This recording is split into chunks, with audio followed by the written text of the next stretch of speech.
Hi, my name's Phil. I like talking about politics, and in this video, I'd like to discuss whether or not Labour are being too cautious. Not whether there is caution in their approach or whether it's right. They clearly are exercising caution, and much of it is absolutely right. But are they going too far in some areas? Should they, in certain areas, have reason to be more confident than they are? But first, if you'd like to be notified of daily news and politics, please subscribe to the channel. So, when it comes to Labour caution, there are, to my mind, two types. First, the natural caution, which seeks to avoid taking too entrenched a position on something where the voters could change that position before the election. There are some things where you know the voters are going to have a consistent view all the way to the election. Absolutely dig yourself in there. But there'll be other ones where voters can easily flip. And it's strategically sound to make sure that you're flexible. It's important that Labour have policies on everything. They have to have policies on everything now if they're going to present themselves as being fit for government. But they need to be malleable enough to adapt when voters change their mind. Like on the issues of, for example, the policies that Starmer championed in 2020 during the Labour leadership contest. I was making the point in the members stream last night that the electorate of 2020 are different to the one which will actually be decided in the election in 2024. So some policies had to be changed or created or abandoned, and they may change again before the election because you have to keep in step with voters. But the second type of caution is more reactionary. It's the caution which seeks to avoid Tory traps. The Tories do a thing and you go, okay, let's make sure they can't make an issue out of this. Now, in general, this is also strategically sound, but it is also an area where I think Labour are too inflexible in their approach to it. So let's take a couple, look at a couple of recent examples. So the two-child cap on benefits and the Scottish Gender Reform Bill. One shift in position, I think, makes strategic sense. In fact, I'm quite sure it does. The other doesn't. So the two-child limit on benefits, for example, now that's a bad policy, but it's a popular one. Even amongst 2019 Labour voters, there is support for the cap remaining.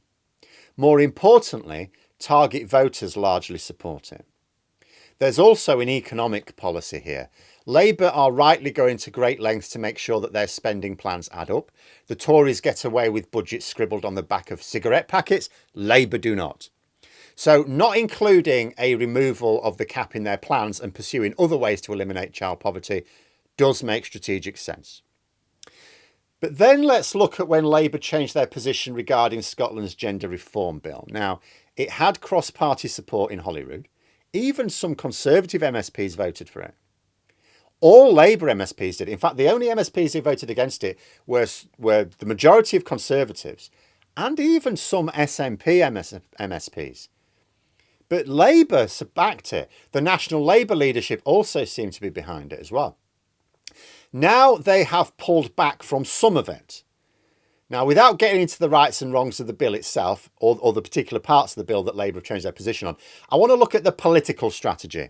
Now, it's true to say that the SNP did muck up the politics over an untimely cock-up related to how trans criminals should be managed in the prison system. Now, it was a confected link, but you get a lot of that, and it was enough to sour the politics on the issue. Now, if this was a key issue for especially target voters, the change of position would also make strategic sense. I would just say, well, there's nothing they can do about it.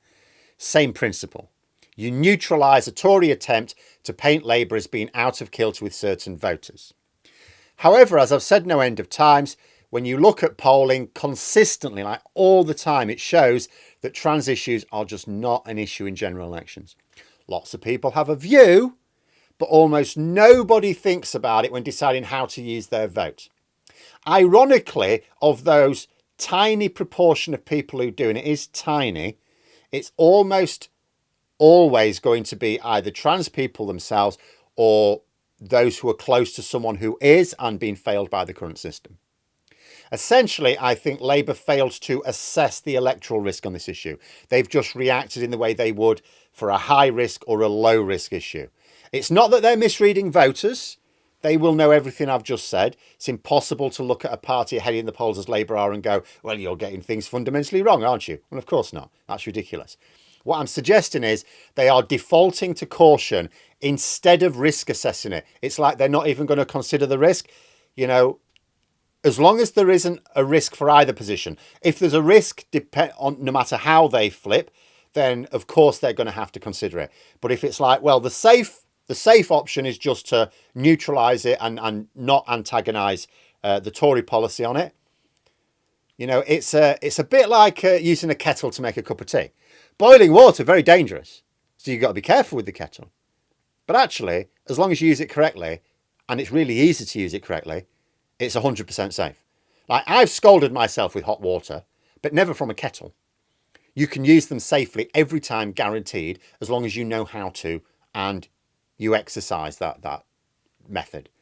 Labour are like the person who goes, oh, no, I'm not having tea because there's boiling water in there. They're not assessing the risk of using the kettle. They're just thinking, no, it's potentially dangerous. If I was to like lift it up and tip it over my head, that'd be really bad. So I'm just going to I'll just have a glass of milk instead. Now, don't get me wrong. I've said plenty of times, Labour have to do what's necessary to win the next election. We can never afford Tory governments, but our country is actually facing an urgent existential threat from them right now. Labour must not risk the election under any circumstances. And most of their positions, even when they look suboptimal to their natural supporters, are strategically sound. You can see the sense in them. But the odd one isn't. Like, they went into meltdown over ULEZ after narrowly losing Uxbridge, and I said at the time, all they had to do was point out, actually, it's not going to cost you anything. And, you know, the Tories started it and pushed for the expansion. And the only reason anyone's got an issue with it is because the Tories are not funding the scrappage scheme properly. But they went into meltdown. Fortunately for them, the Tories melted down even more. You know, Labour have shifted a little on trans issues out of the same fear, yet their previous position carried no risk. All it did was invite tedious non-questions from clickbait journalists. But they'd been doing that anyway, and it hadn't been harming Labour's reputation with voters. So what's the big deal? But the bigger question is also, does it matter? Because it's not like Labour have done something that's going to cost them votes. It's not like they've done something that's going to risk the election. What I'm saying is they've changed some positions on a thing that's not going to influence the election in the slightest for no reason. Does it matter? Does it ultimately matter? It can do, because there are both good and bad policies which even a genuine political party must adopt out of strategic necessity. It's also democratic as well. It causes far more harm to society to try to force policies that you think are good onto an unwilling public than it is to get the public on board and deliver a mostly good programme of initiatives with a few crap ones which are nonetheless popular. Besides, Labour never win elections without being in tune with the public, ever. If neither of the big parties seems to be listening to voters, the Tories win by default. That happened in 2019. Neither of them were appealing to the centre ground. Tories win by default. But a bad policy is still a bad policy, and you want to reduce the number of them that you have to adopt. If you need them for votes, okay, you know, you factor that in. It's just a necessary cost. It's democratic, it's pragmatic. But if you're just doing it to avoid an uncomplimentary Daily Mail headline, when they're just going to make up stuff about you anyway, what is the point? The reason it matters is because you're potentially conceding something you don't need to. You're paying a price with no return. Yes, I'd prefer too much caution to recklessness, leading to another unaffordable election loss, but there are issues which are zero risk, and Labour know it. They just seem to be adopting an inflexible approach to all Tory traps. It's like they're not even thinking about it. They don't even discuss it. You know, it's like they've now got this inflexible reaction, seemingly without realising that some Tory traps are just crap because Sunak is an idiot. It's like they're giving the Conservatives too much credit, as if they're remembering sharper operations in the past and have got PTSD over them. You know, Robert Shrimsley, who's the political commentator for the Financial Times, was talking about this caution. He reckons it effectively plays into the Tories' hands. Now, I disagree to the extent that the Tories are too feckless to take advantage. But I do agree that if they weren't too feckless to take advantage, the potential is absolutely there. After all, given that Labour seem to be reliably neutralising almost every position the Tories take, it's almost like the Tories could, if they wanted, dictate the policy battlegrounds. This is Shrimsley's main argument. I absolutely agree with that. there are some areas where Labour have to tread on Tory ground. They have to make sure the books are balanced. We can know that borrowing for infrastructure is justified because even with record high national debt, it will pay for itself in economic growth. But the public fall for the Tories' lies about tax and spend and bankrupting the country. Even though Labour maintained the top credit rating throughout their time in government and the Tories have seen us take multiple relegations, the public still tend to see Conservatives as more financially responsible and Labour as reckless. Now, granted, they seem to accept that the current Tory leadership are not great, but they still see the party in general as being fiscally disciplined and Labour as not. At best, they just think that Starmer is an outlier, a responsible leader in a party of irresponsibility. That's how they see it. So that is just a price Labour have to pay for power without finding some way to reset voters' understanding of economics, which they get exclusively from the mainstream media. There's no real way to battle that. But there are absolutely some issues where Labour do not have to budge an inch. Not because they're unlikely to cause a problem but because it's provably impossible for it to be a problem for them. In fact, if they stuck to their position, it would just encourage the Tories to flap more over the issue. Because they'll think, oh, here's an issue where we can draw a distinction with Labour. It's like, yeah, it's not going to win you any votes though, is it? But you carry on banging on about it. It is possible that because some of these issues are not factors in voting habits, it may well, I don't get involved in strategy discussions, it may well be that the discussions behind closed doors are that Labour can change them again in government. Indeed, even Labour governments can do that. But this is where risk does enter the equation. Like, Labour can change position as much as they like right now. As long as it's always moving in tune with target voters, it's a sensible thing to do.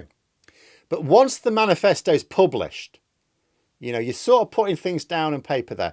Any deviation in power carries risk. Granted, not everything need go in the manifesto. You can be ambiguous as well. You can give yourself quite a lot of legroom in the way you phrase things in the manifesto. You can even miss niche policy areas out altogether. As long as you're not dependent on the mandate for controversial legislation, you can absolutely leave things out. But even if Labour have plans to shift ground again in the future, when safe to do so, whether this side or the other side of the election, I would have more confidence if they were more confident themselves, if they were logically assessing the risk of Tory traps right now, instead of moving to avoid them all. If they were just going, that could be an issue, let's get out of the way of that one. That is an Acme trap laid by Wile E. Coyote. Yeah, we can walk all over that and it won't do us any harm at all. I just wish they would do that. But there we are. Those are my thoughts. Let me know yours in the comments below. Hope you found the video interesting. If you did, please click the like button. And if you'd like to support the channel further, the join button for memberships. And until next time, I'll see you later.